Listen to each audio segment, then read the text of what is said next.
काव्याचे पहिले प्राशन करण्यासाठी माझे चॅनल रसभरीत काव्य सबस्क्राईब करा. आज मी आपला संत जनाबाई यांचा अभंग आपणापुढे सादर करणार आहे.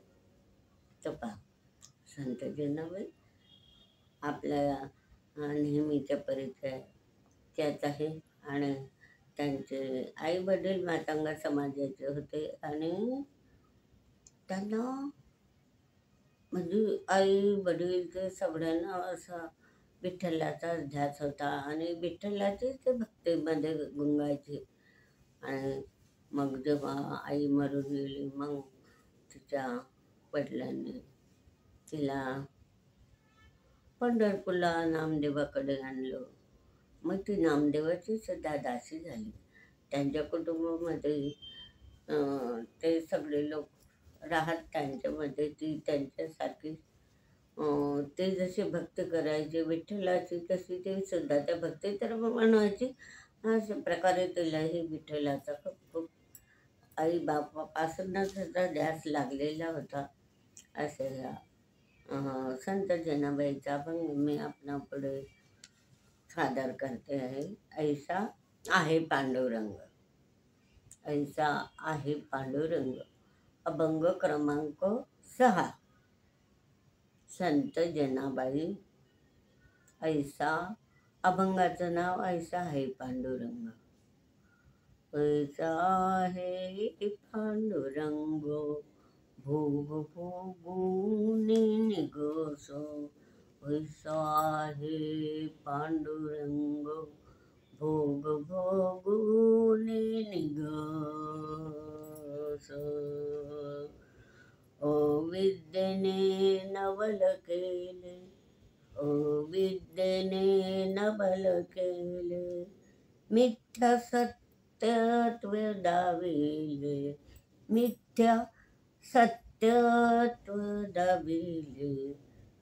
विद्येने नवल केले, विद्येने नवल केले, मिथ्या सत्यत्व दाविले, मिथ्या सत्यत्व दाविले, मिथ्या सत्यत्व दाविले.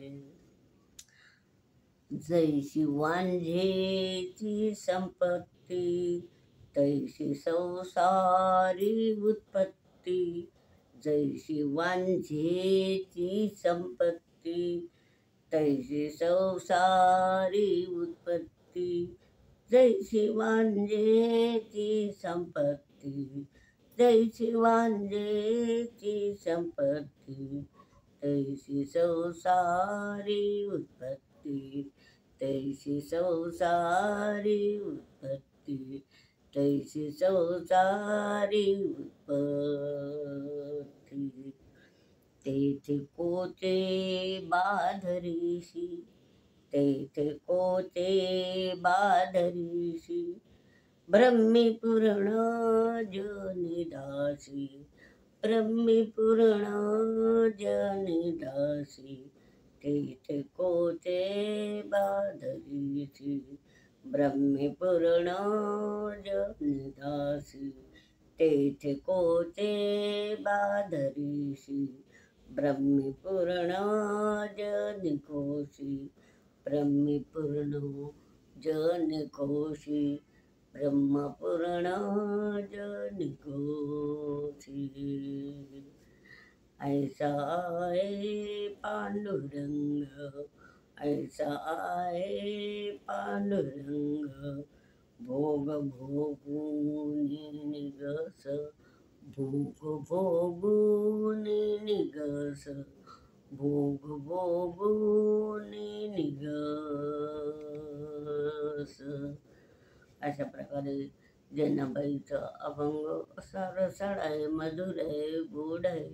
चालीवर म्हटलं तर आपल्याला त्या अभंगामध्ये आपण गुंग होऊन जातो आणि असं ऐकावं असं वाटतं. तुम्ही हा अभंग पहा आणि लाईक शेअर करा.